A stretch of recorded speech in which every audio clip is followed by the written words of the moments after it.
हरे कृष्णा। तो हम लोग श्रीमद् भागवतम से पाठ कर रहे थे। परीक्षित महाराज की गुण ब्राह्मण लोग युधिष्ठिर महाराज को बता रहे हैं और बहुत सारे इतिहास से प्रमुख व्यक्तियों के साथ तुलना करते हुए परीक्षित महाराज की गुणगान हो रहा है। तो अब हम श्लोक संख्या 24 से आगे पाठ करेंगे। सर्व सद्गुण महात्मये एष कृष्ण मनुव्रता रन्तिदेव एवोदारो ययातिरिव धार्मिका। आशीष प्रभु पढ़िए अनुवाद। राधे कृष्ण गुरु जी, दंडवत प्रणाम। ये बालक भगवान श्री कृष्ण के चरण चिन्हों का पालन करते हुए उन्हीं के समान होगा। उदारता में राजा रत्नी देव के समान तथा धर्म में यह महाराज ययाति के भांति होगा। राधे कृष्ण। तो यहाँ पर बताया जा रहा है किस प्रकार वह भगवान के चरण कमलों का अनुसरण करने से स्वयं भगवान के ही समान हो जाएंगे। तो प्रभुपाद बहुत अच्छी व्याख्या कर रहे हैं किस प्रकार भक्त भगवान के ही समान हो जाते हैं गुणों में। अनीता माता जी तात्पर्य पढ़िए। हरे कृष्ण प्रभु जी, दंडवत प्रणाम। भगवत गीता में भगवान श्री कृष्ण का अंतिम उपदेश यह है कि मनुष्य सब कुछ त्याग कर भगवान के ही चरण चिन्हों का अनुसरण करे। अल्पज्ञानी लोग इस महान उपदेश को स्वीकार नहीं करते, जो उनका दुर्भाग्य है। किंतु जो मनुष्य सचमुच बुद्धिमान है वह इस अलौकिक उपदेश को ग्रहण करके तुरंत लाभान्वित होता है। मूर्ख लोग यह नहीं जानते कि संगति से ही गुण ग्रहण किए जाते हैं। यहाँ तक कि भौतिक अर्थ में भी अग्नि की संगति से कोई भी वस्तु गर्म हो जाती है। अतएव परम पुरुषोत्तम भगवान की संगति से मनुष्य भगवान के ही समान योग्य बन जाता है।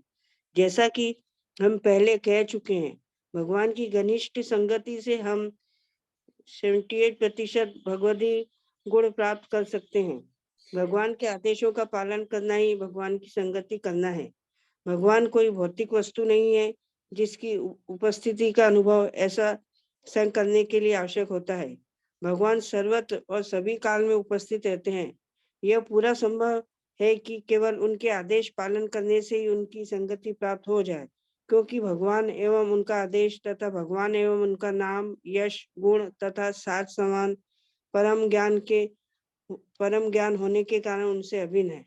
हरे कृष्ण। तो भगवान की संगति करना अर्थात प्रभुपाद बता रहे हैं भगवान के निर्देशों को पालन करना, भगवान के नाम का जप करना, भगवान के गुणगान को सुनना, यह सब भगवान से अभिन्न होते हैं। और जब भक्त भगवान की संगति करता है तो जिस प्रकार अग्नि के सानिध्य में लोहा भी आग बन जाता है, उसी प्रकार से भक्त भी भगवान के सानिध्य में दिव्य बन जाता है। तो इस प्रकार परीक्षित महाराज जो हमेशा ही भगवान के चिंतन में मग्न रहेंगे वह भगवान की ही समान दिव्य बन जाएंगे।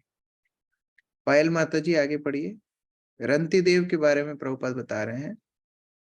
हरे कृष्ण प्रभु जी। रंती देव ये महाभारत काल से सभी पूर्व के प्राचीन राजा है, जिनका उल्लेख श्री नारद मुनि ने संजय को उपदेश देते हुए किया था। जैसा कि महाभारत द्रोण पर्व 6-7 में ज्ञात होता है कि ये महान राजा थे और अति तथ्य थे के लिए तथा भोजन वितरण करने हेतु विख्यात थे। जहाँ तक कि श्री भगवान श्री कृष्ण ने उनके दान तथा अतिथि की प्रशंसा की थी और वशिष्ठ मुनि को शीतल जल प्रदान करने के कारण उन्हें उनसे वर प्राप्त हुआ था, जिससे वे स्वर्ग लोग गए। वे ऋषियों को फल, कंद तथा पत्तियां पहुंचाया करते थे, जिससे इच्छा पूर्ति होने के कारण वे आशीष दिया करते थे। यद्यपि वे जन्म में क्षत्रिय थे, किंतु उन्होंने अपने जीवन में कभी भी मांस भक्षण नहीं किया। उन्होंने विशिष्ट मुनि का विशेष अतिथि किया और उनके आशीर्वाद से ही उन्हें स्वर्ग लाभ हुआ। वे उन राजाओं में से एक है जिसका स्मरण हर प्रातः तथा संध्या समय किया जाता है।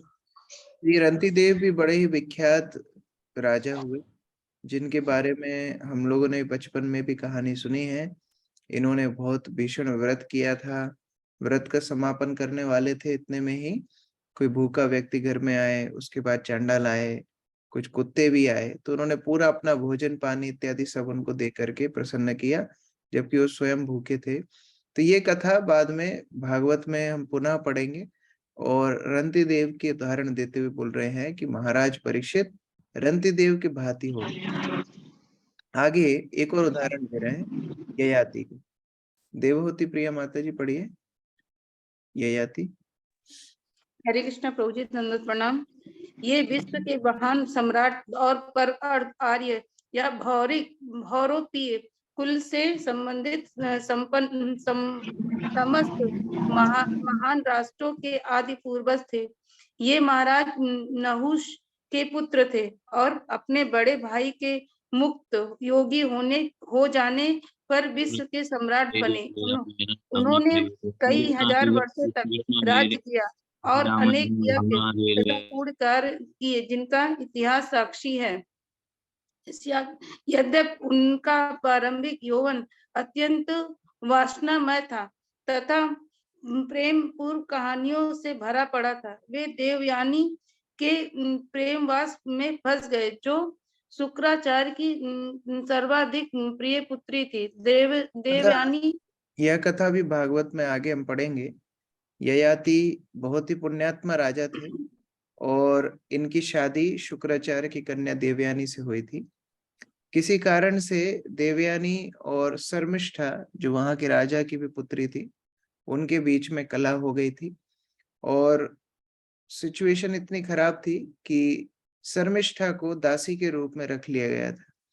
लेकिन ययाति एक बार शर्मिष्ठा के साथ निजी अपने यौन क्रिया में लिप्त होते हैं और देवयानी बहुत रुष्ट हो जाती है, जिससे शुक्राचार्य ययाति को श्राप देते हैं कि आप बूढ़े हो जाइए, आपने मेरी पुत्री को धोखा दिया है। तो वह बूढ़े हो जाते हैं। बाद में उनके 5 पुत्र, जिनका नाम यहाँ पर दिया है यदु, तुर्वसु, दुर्हु, अणु और पुरु, इन 5 से वह अपेक्षा करते हैं कि कोई एक इनका बुढ़ापा ले ले और उनको पुनः यौवन प्रदान करे। तो इनके सर्वप्रथम जो सबसे ज्येष्ठ पुत्र हैं यदु, वो भी मना कर देते हैं, बाकी 3 भी मना कर देते हैं। सबसे छोटा पुत्र पुरु उनका बुढ़ापा लेता है और पुनः उनको यौवन प्रदान करता है। लेकिन बाद में वह फिर से वैराग्य को प्राप्त करते हैं, अपने पुत्र को उसका यौवन वापस लौटाते हैं और पूरी शरणागति में निमग्न हो जाते हैं भगवान के प्रति। तो यह सब कथाएं हम लोग आगे पढ़ेंगे। कहने का तात्पर्य है कि उनके अंदर बहुत वैराग्य की उत्पत्ति हुई और फिर उन्हें भगवान को शरणागति प्राप्त हुई।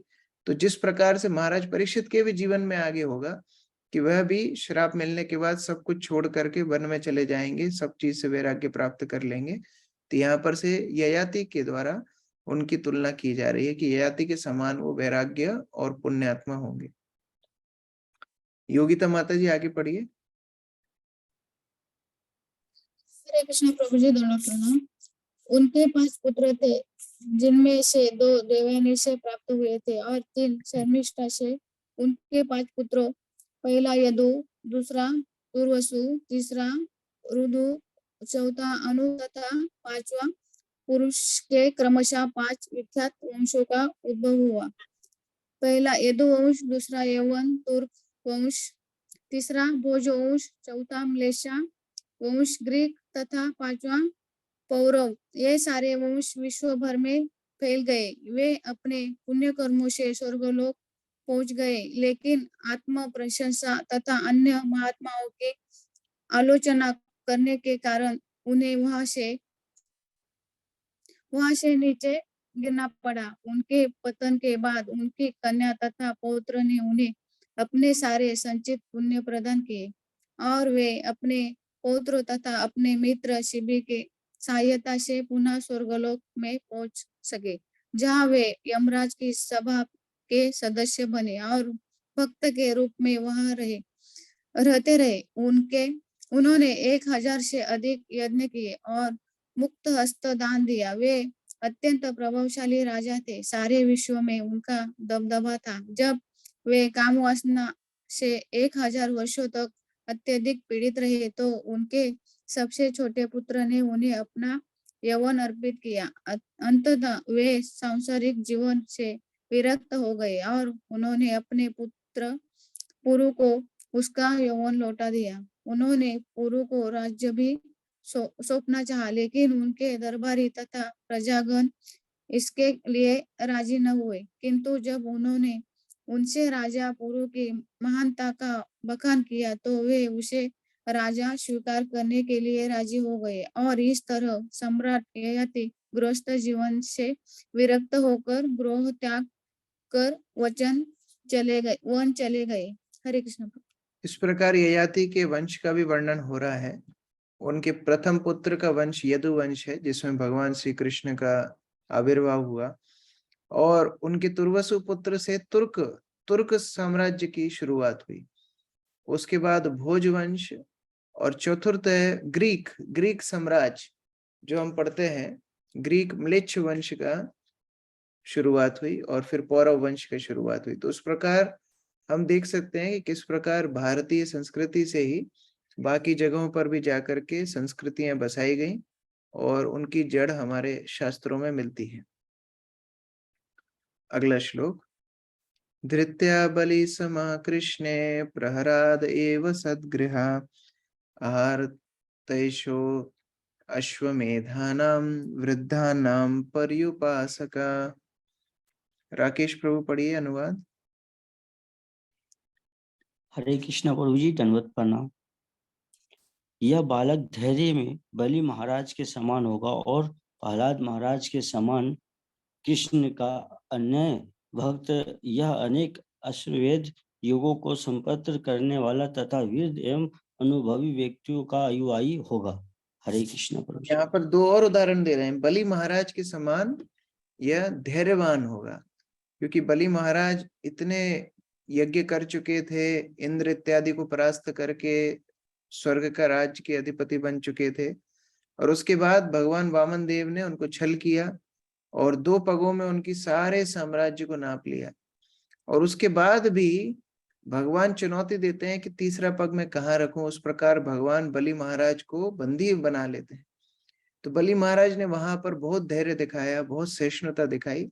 हम अष्टम स्कंद में बहुत विस्तार से बलि महाराज के बारे में पढ़ेंगे, लेकिन मुख्य बात है कि बलि महाराज ने जिस तरह सहिष्णुता दिखाई, उसी प्रकार परीक्षित महाराज भी सहिष्णुता दिखाएंगे। आगे जाकर के हम देखेंगे किस प्रकार उनको श्राप मिलेगा और वो सहन करेंगे, और किस प्रकार उसको एक उपलब्धि के रूप में स्वीकार करेंगे।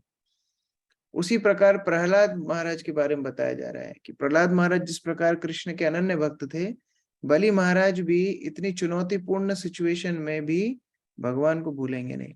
इस परिस्थिति में भी भगवान के ऊपर अडिग रहेंगे, भगवान की भक्ति में अडिग रहेंगे। तो उस प्रकार प्रहलाद और बलि के समान ये पुत्र होगा। देखिए, तुलना करनी भी है तो ऐसे लोगों से तुलना करनी चाहिए। हम तुलना किससे करते हैं? पड़ोसी से करते हैं। अब पड़ोसी के अंदर क्या गुण होंगे, लेकिन यहाँ पर युधिष्ठिर महाराज को ब्राह्मण लोग किससे तुलना करके बता रहे हैं? परीक्षित महाराज की।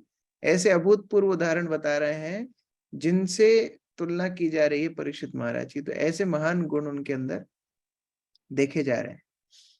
राजर्षिणाम जनायिता शास्ता चोत्पथागामिनाम निगृहीता कलेरेशा भुवो धर्मस्य कारणात्। माधवी प्यारी माता जी पढ़िए। हरे कृष्ण प्रभु, दंडवत प्रणाम। संसार में सबसे विचक्षण अनुवाद व्यक्ति ये बालक ऋषि तुल्य राजाओं का पिता होगा। विश्व शांति तथा धर्म के निमित्त ये मर्यादा तोड़ने वाला तथा उपद्रवकारियों को दंड देने वाला होगा। हरे कृष्ण। तो अभी यहाँ पर बताया जा रहा है कि ऐसा नहीं है कि यह सारे गुण होने के बाद वह इतने धर्मात्मा परीक्षित होंगे कि उनके राज्य में कोई कुछ भी कर देगा, उन्हें कोई भी मूर्ख बना जाएगा। ऐसा नहीं है। यह सब गुण होने के बाद भी वह एकदम उनके शासन में कोई भी उपद्रवी, कोई भी मर्यादा तोड़ने वाला व्यक्ति शांति से नहीं रह पाएगा। वो उनको दंड देने में सक्षम रहेंगे, वो पिता के समान कार्य करेंगे। तो इस प्रकार महाराज परीक्षित के गुणों को संवरण करते हुए ब्राह्मण लोग बता रहे हैं। अजय प्रभु तात्पर्य पढ़िए। हरे कृष्णा प्रभु जी, दंडवत प्रणाम। तात्पर्य संसार में सबसे विचक्षण व्यक्ति श्री भगवान का भक्त होता है। ऋषिगण प्रज्ञावान व्यक्ति कहलाते हैं। तो ज्ञान की विविध शाखाओं के लिए भिन्न भिन्न प्रकार के प्रज्ञावान व्यक्ति होते हैं। अतएव जब तक राजा या किसी राज्य का अध्यक्ष सबसे बुद्धिमान व्यक्ति नहीं होता, तब तक वह राज्य के सभी प्रकार के बुद्धिमान व्यक्तियों को वश में नहीं रख सकता। महाराज युधिष्ठिर आप म्यूट हो गए प्रभु।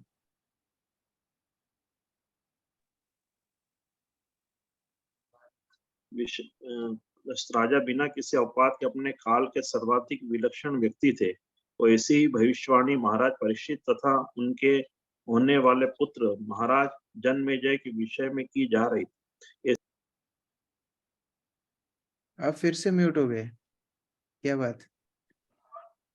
क्या झगड़ालू विच्छेदक बन सकते हैं, जैसा कि अगले अध्याय से स्पष्ट हो जाएगा। महाराज परीक्षित मूर्तिमंत कली का वध करना चाहते थे, क्योंकि ठीक है। तो यहाँ पर बताया जा रहा है जिस प्रकार एक दक्ष राजा, जिस प्रकार एक दक्ष राजा, उनका ये कर्तव्य होता है कि वो किसी प्रकार की उपद्रव को अपने राज्य में न चलने दें, उसी प्रकार परीक्षित महाराज अपने राज्य में किसी प्रकार का अधर्म को वृद्धि नहीं होने देंगे। आगे हम पढ़ेंगे आगे के अध्यायों में किस प्रकार कली ने एक गाय और बैल को प्रताड़ित करते हुए देखा, और जब परीक्षित महाराज ने देखा कि ये कली इस प्रकार से गाय और बैल को प्रताड़ित कर रहा है, तो परीक्षित महाराज को दंड देने के लिए तुरंत तैयार हो गए। फिर कली जब शरण में आता है तो परीक्षित महाराज उसको 4 स्थान देते हैं कि आप ये 4 स्थानों में रह सकते हैं, जहाँ दूध कीड़ा हो, जहाँ नशापान हो, जहाँ अवैध संग हो, और जहाँ मांसाहार खाया करा जाता हो। ऐसे 4 स्थानों में आप रह सकते हैं। तो इस प्रकार उन्होंने कली को बाध्य किया कि वह केवल इन्हीं 4 स्थानों में रहे, वरन बाकी किसी को कष्ट ना पहुंचाए। तो इस तरह से परीक्षित महाराज दंड देने में भी सक्षम रहेंगे, जहां वो अपने समाज में पूर्ण रूप से शांति और नैतिकता को सुचारू रूप से रखेंगे। अगला श्लोक। तक्षदात आत्मनो मृत्युम द्विज पुत्रोपसर्जितात् प्रपतस्यत उपश्रुत्या मुक्त संग पदम हरे। दीपिका माता जी पढ़िए। हरे कृष्ण प्रभु जी, दंडवत प्रणाम। वह ब्राह्मण पुत्र के द्वारा भेजे गए दक्षत नाग के डसने से अपनी मृत्यु होने की बात सुनकर समस्त भौतिक आसक्ति से अपने आप को मुक्त करके भगवान को आत्मसमर्पण करके उन्हीं की शरण ग्रहण करेगा। हरे कृष्ण। और बताते बताते इतना बता दिए ब्राह्मण लोग कि उनके मृत्यु के बारे में ही बता दिए कि ब्राह्मण पुत्र के श्राप के द्वारा तक्षत नाग आएगा, उनको डसेगा, और उनका कैसे मृत्यु होगी? पूर्ण रूप से भौतिक आसक्ति से वो मुक्त हो जाएंगे और भगवान के स्मरण करते हुए अपने शरीर को त्यागेंगे। तो इस प्रकार से यह बात भी बता दी। तो ये बात सुन के तो दुखी होना चाहिए, अरे बालक का जन्म हुआ है, उसके बाद भी फिर आप उसके मरने की बात कर रहे हैं। लेकिन युधिष्ठिर महाराज ये सुन के प्रसन्न हुए। मुख्य बात है, मरना तो सबको है, लेकिन मुख्य बात क्या है कि ये बालक कैसे अपना जीवन छोड़ेगा?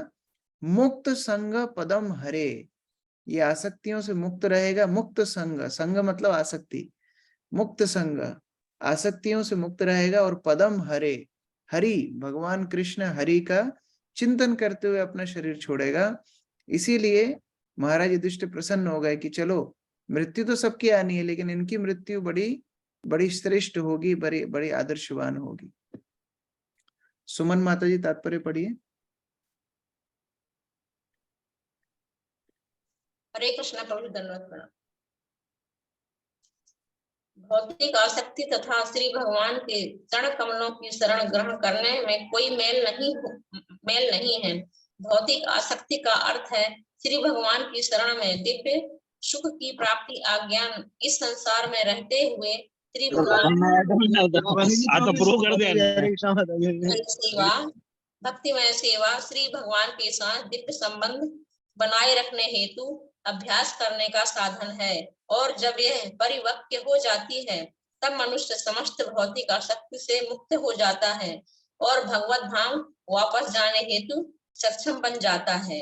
महाराज परीक्षित अपनी माता के गर्भ से शरीर धारण करते हुए भी श्री भगवान के प्रति विशेष रूप के अनुरक्त हो चुके हैं और निरंतर श्री भगवान की शरण में रह रहे हैं। पर बताया जा रहा है इस प्रकार भौतिक आसक्ति और भगवान की शरणागति दोनों साथ में कभी कभी नहीं चल सकती।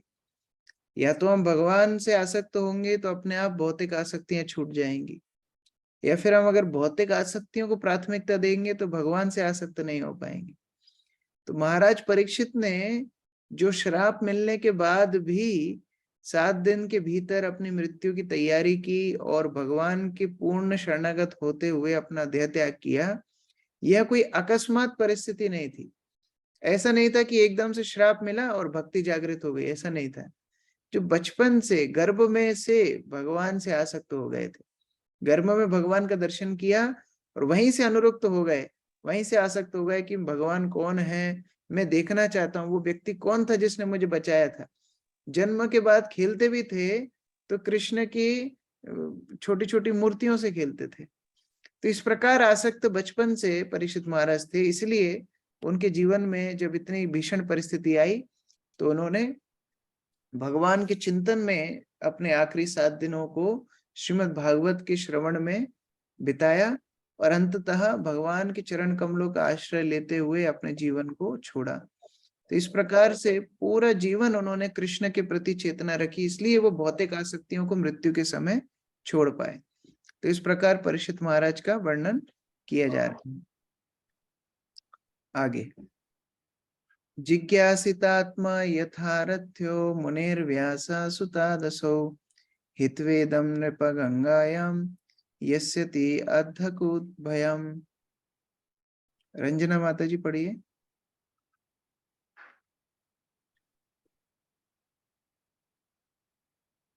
रंजना माता जी पढ़िए अनुवाद। व्यासदेव के महान के दार्शनिक पुत्र से समुचित आत्मज्ञान के विषय में जिज्ञासा करने या वह सारी भौतिक आसक्ति का परित्याग करेगा और निर्भय जीवन प्राप्त करेगा। हरे कृष्ण। उस प्रकार से उनकी एक और भविष्यवाणी बताई जा रही है कि वह श्रीमद् भागवत रूपी आत्मज्ञान का पूर्ण रूप से ज्ञान प्राप्त करेंगे। वह जिज्ञासा करने में निपुण है, आध्यात्मिक जिज्ञासा करने में निपुण है, और इस प्रकार वह अपनी जिज्ञासा करेंगे किसके साथ? व्यासदेव के महान दार्शनिक पुत्र कौन है वो? सुखदेव गोस्वामी। सुखदेव गोस्वामी से वो महान जिज्ञासाएं करेंगे और उन जिज्ञासाओं के परिपूर्ण करते हुए, उन जिज्ञासाओं को पूर्ण करने के लिए सुखदेव गोस्वामी उनको श्रीमद् भागवत का ज्ञान प्राप्त कराएंगे। तात्पर्य शकुन माता जी पढ़िए। हरे कृष्ण प्रभु जी, धन्यवाद, प्रणाम। श्रील प्रभुपाद। भौतिक ज्ञान का अर्थ है आत्मज्ञान से अनभिज्ञता। दर्शन का अर्थ है वास्तविक आत्मज्ञान की खोज करना, अर्थात आत्म साक्षात्कार का ज्ञान। आत्म साक्षात्कार से रहित दर्शन सूक्ष्म चिंतन या समय तथा शक्ति का अव्यय मात्र है। श्रीमद् भागवतम वास्तविक आत्मज्ञान देता है और श्रीमद् भागवतम सुनकर मनुष्य भौतिक आसक्ति से मुक्त होकर निर्भयता के साम्राज्य अभय पद में प्रवेश कर सकता है। यह भौतिक जगत भयप्रद है। इसके बंदी सदैव इस प्रकार भयभीत रहते हैं मानो बंदी ग्रह के भीतर हो। बंदी ग्रह का कोई भी व्यक्ति बंदी ग्रह के विधि विधानों का उल्लंघन नहीं कर सकता, और यदि करता है तो उसका अर्थ है बंदी। जीवन की एक और काला विधि का विस्तार। इसी प्रकार हम इस भौतिक जगत में सदा भयभीत बने रहते हैं।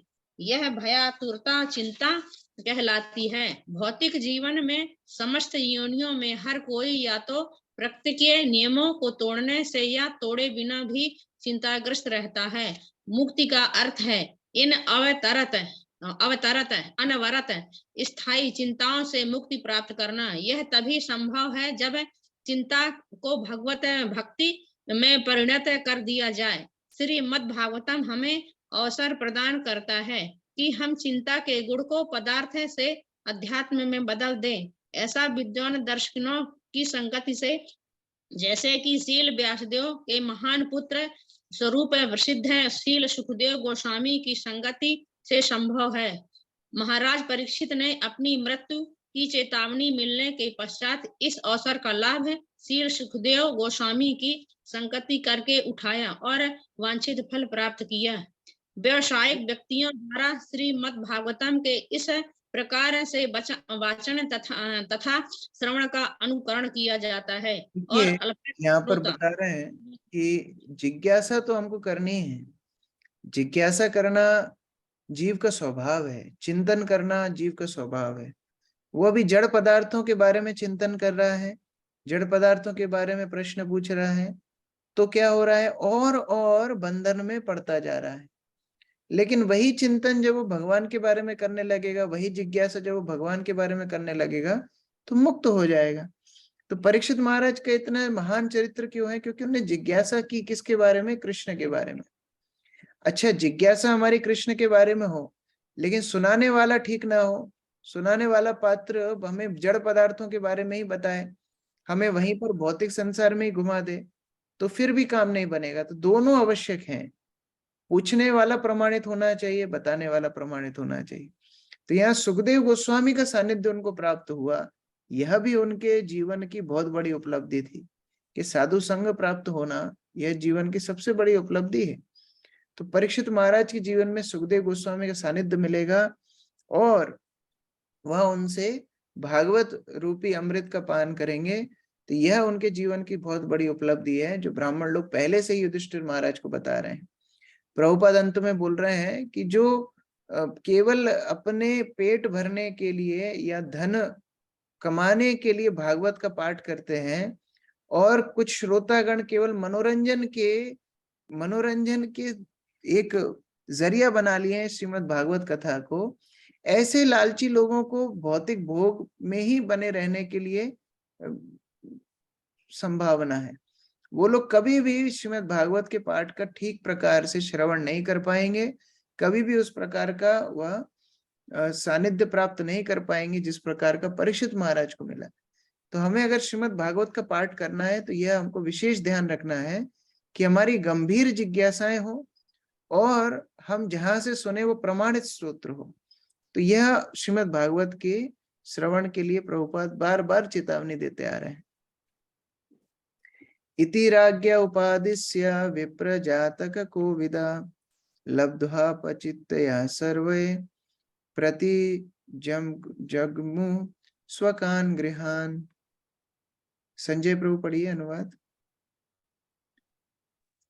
हरे कृष्ण प्रभु जी, दंडवत प्रणाम। इस प्रकार जो लोग ज्योतिष ज्ञान में तथा जन्मोत्सव संपन्न करने में पटु थे, उन्होंने इस बालक के भविष्य के विषय में राजा युधिष्ठिर को उपदेश दिया। फिर प्रचुर दक्षिणा प्राप्त करके अबे अपने घरों को लौट गए।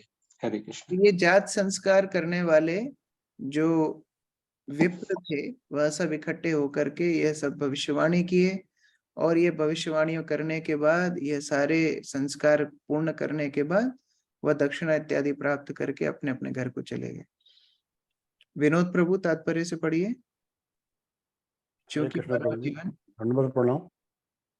चूंकि मानव जीवन समस्त प्रकार के कष्टों से छुटकारा पाने का सुअवसर है, अतएव वेदों के ज्ञान द्वारा इसका समुचित ढंग से पथ प्रदर्शन होता है। चाहे वे भौतिक आवश्यकताएं हों या आध्यात्मिक मुक्त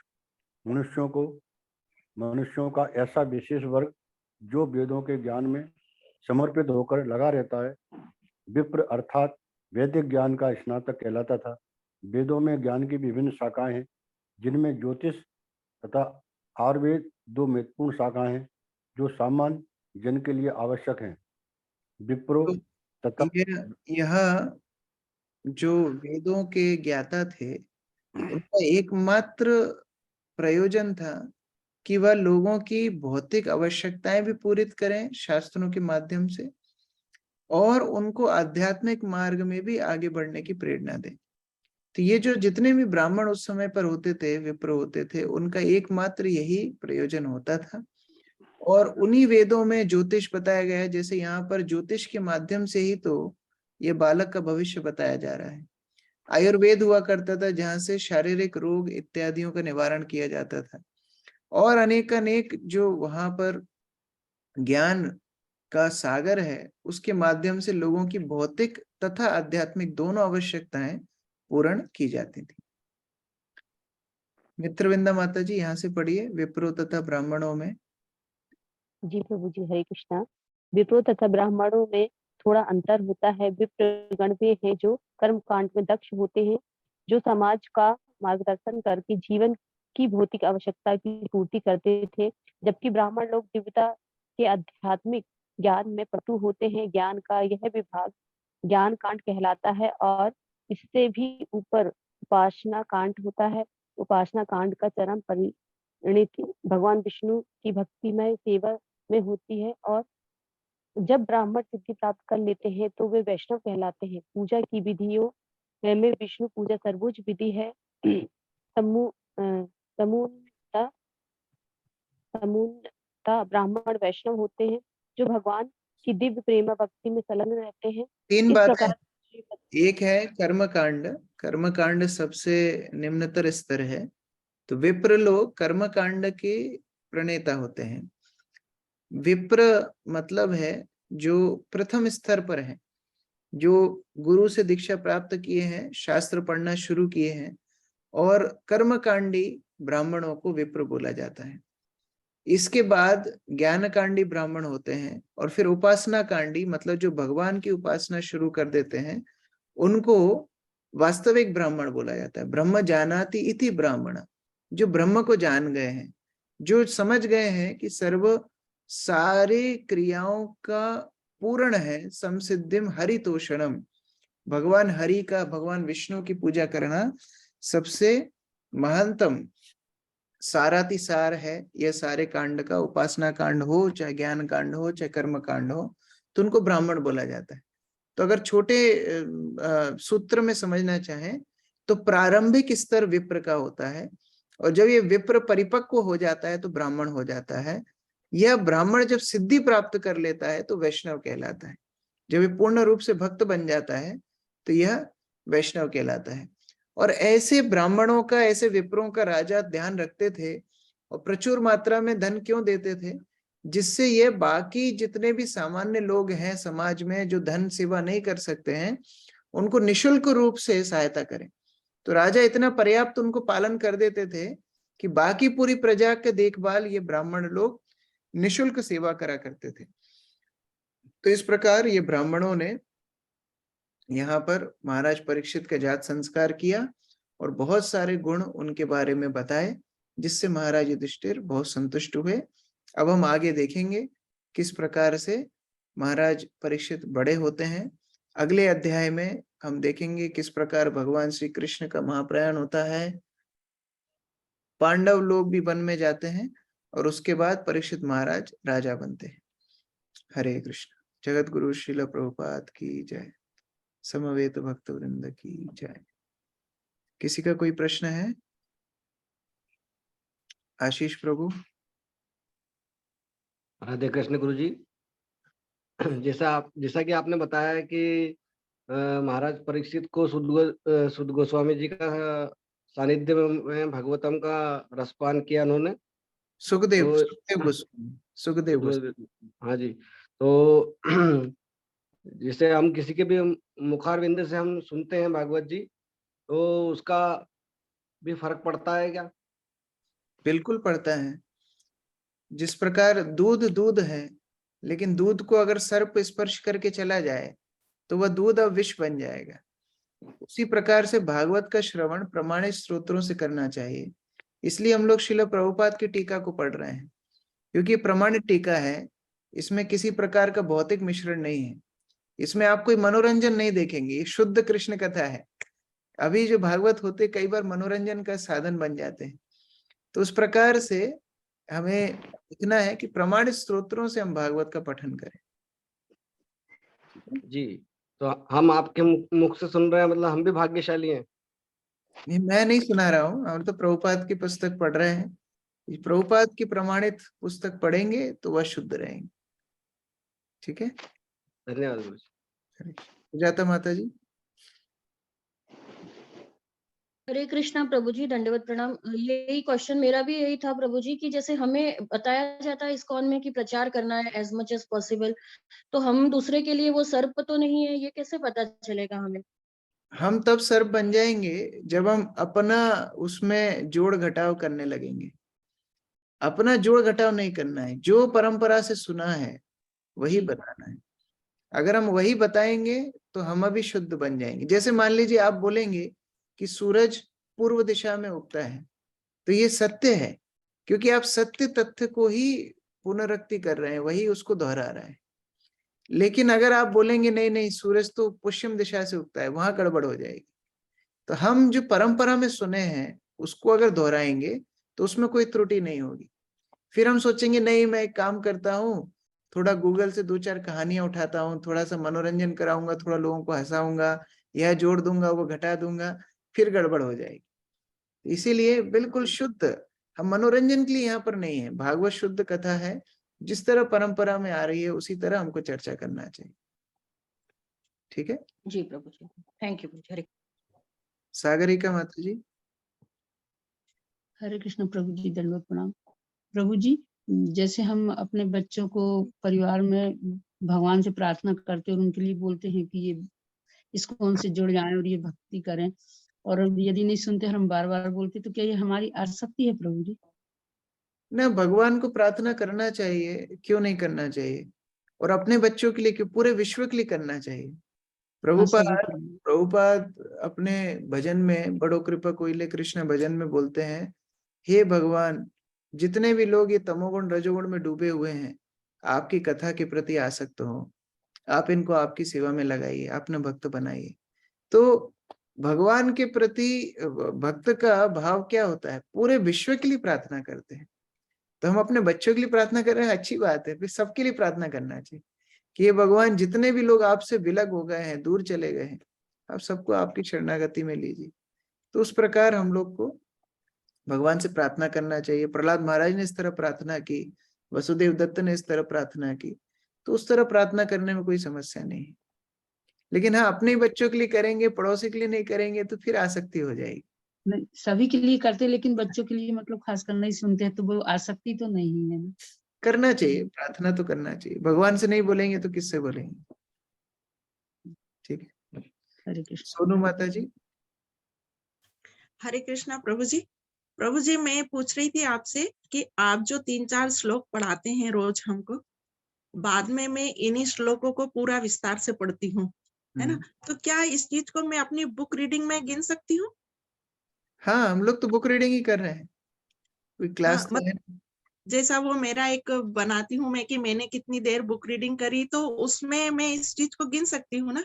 हाँ, गिन सकती। जी ठीक है, थैंक यू प्रभु जी। हरे कृष्णा। योगिता माता जी।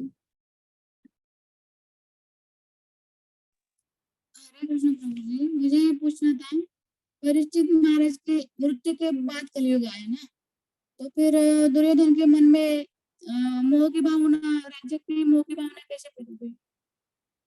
फिर से बोलिए, आपकी आवाज क्लियर नहीं है। परीक्षित महाराज के मृत्यु के बाद कलयुग आया ना, तो हाँ। फिर दुर्योधन के मन में मोह की भावना कैसे प्रकट हुई? दुर्योधन स्वयं कली का रूप बताया गया है शास्त्रों में। दुर्योधन स्वयं कली का रूप था, लेकिन वो इतना प्रभाव विस्तार नहीं कर पाए थे। बाद में कली को मौका मिला परीक्षित महाराज के माध्यम से, जो 4 स्थानों में परीक्षित महाराज ने उनको जगह दी। लेकिन समस्या ये थी कि परीक्षित महाराज के कार्यकाल में वो 4 चीजें होती ही नहीं थी। कोई मांस भक्षण, मदिरापान, अवैध संग और जुआ, इस प्रकार की वस्तुएं लोग करते ही नहीं थे परीक्षित महाराज के कार्यकाल में। तो फिर कली को फिर संभावना नहीं मिल पाई।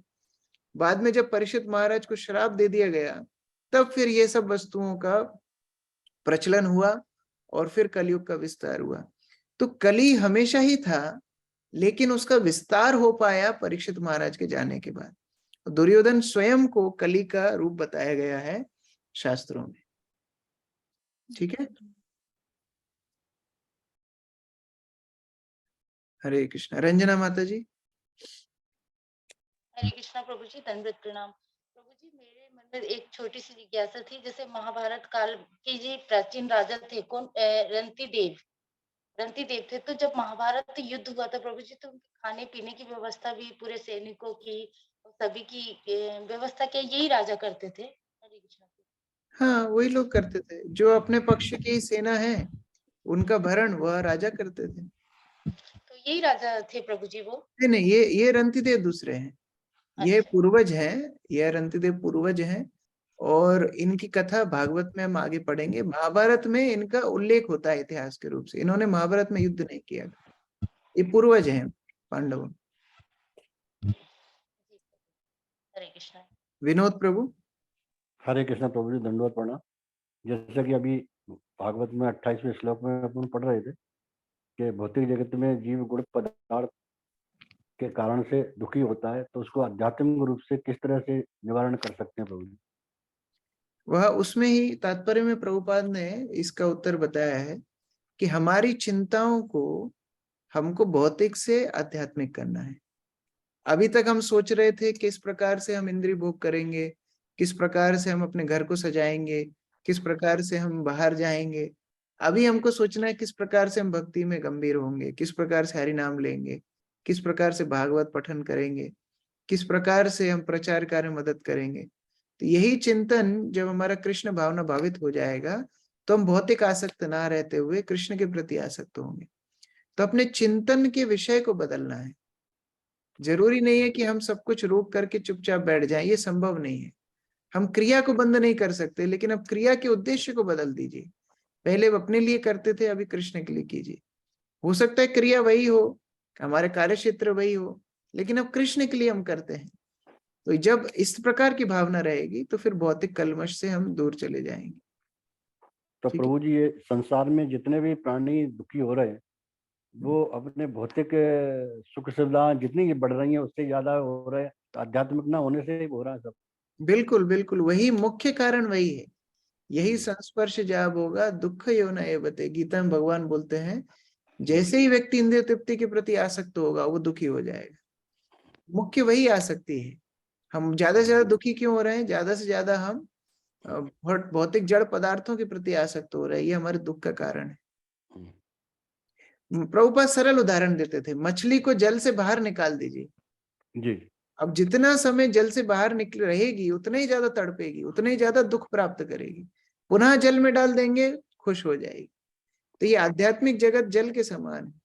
अब वो जल छोड़ के हम भौतिक पदार्थों में लगे हुए हैं तो फिर दुखी तो होना ही है। उस प्रकार से हम लोग को पुनः आध्यात्मिक जागृति अपने जीवन में लानी है, और उससे हमारे दुखों का निवारण हो सकता है। धन्यवाद प्रभु। प्रियंका माता जी। हरे कृष्णा प्रभु जी, दंडवत प्रणाम। प्रभु जी, मेरा एक क्वेश्चन था कि जैसे जो लोग 16 माला कर लेते हैं, 8 माला करते हैं, कुछ दिन तक कर देते हैं, उसके बाद छोड़ देते हैं, उसके बाद फिर बैड हैबिट्स जैसे ड्रिंकिंग एल्कोहल, देन स्मोकिंग, तो क्या प्रभु जी ये तो मतलब उन्होंने तो अपने भगवान श्री कृष्ण का हाथ पकड़ लिया था, फिर ऐसा क्यों प्रभु जी कि वो बैड हैबिट्स करते हैं, ऐसा क्यों? इसके दो कारण होते हैं। पहला है कुसंगति। अगर हम भगवत भक्ति में आने के बाद भी कुसंगति करते हैं, बुरी संगति करते हैं, चाहे वो बुरी संगति लोगों के माध्यम से हो, दोस्तों के माध्यम से हो, चाहे फिर अभी सोशल मीडिया आ गया है, या फिर अनेक अनेक वस्तुएं इस प्रकार की आ गई हैं जहां से हमें कुसंगति मिल सकती है, तो कुसंगति के कारण हमारी चेतना कलुषित हो जाती है और फिर हम भक्ति के पद से च्युत हो जाते हैं। यह तो पहला कारण है। और दूसरा कारण हो सकता है भक्तों के प्रति अपराध।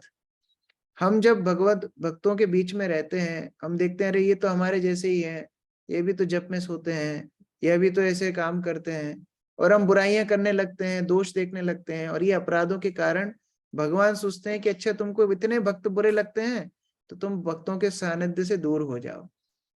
तो उस प्रकार से फिर वो व्यक्ति भक्ति से दूर हो जाता है। तो हमको इन दोनों बातों का बहुत ज्यादा ध्यान रखना चाहिए कि भक्तों के समुदाय में हम रह रहे हैं, अपराध ना करें और कुसंगति से बचें, बुरी संगति से बचें। तो जब इन दोनों बातों का ध्यान रखेंगे तो भक्ति से कभी च्युत नहीं होंगे।